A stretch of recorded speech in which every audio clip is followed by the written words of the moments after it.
Swala hili la usalama, swala la usalama si swala ya mijadala ya mtafaruku, ni swala muhimu. Na kama serikali wameamua sasa kuhakikisha tunapata maafisa wengine wapya hapa Kwale ili kuimarisha usalama, jukumu yetu ni kuwaunga mkono, kwa sababu hakuna mazungumzo na mtu ambaye anashika panga.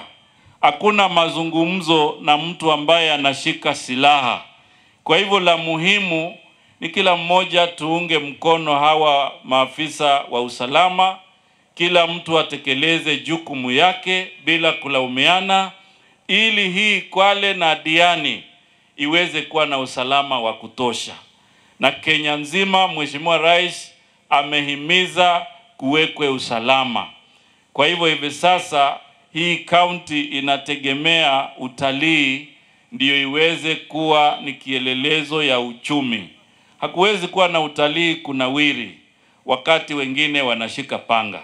Hakuwezi kuwa na utalii kunawiri kama wengine wanalete fujo. Kwa hivyo mimi nataka tu kuwahakikishia vyombo vya usalama, sisi kama serikali ya kitaifa na waziri mwenzangu Murkomen yuko kipaumbele, we will give you all the support to bring sanity in Diani, to bring sanity in Kwale County.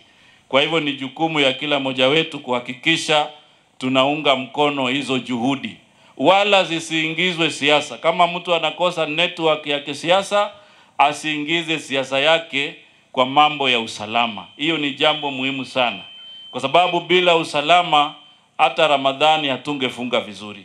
Bila usalama sherehe zetu za kidini haziwezi kuwa nzuri. Kwa hivyo tunahakikisha kila mmoja anachukua jukumu yake. Na nimeona mambo mengi inalimbikiziwa wazazi. Mimi nataka kusema kila mmoja wetu, ukiwa mzazi, uchukue jukumu ya kumiliki na kumshauri mtoto wako. Akitoka pale nje akishika panga, sasa amejiweka iwe kazi ya polisi.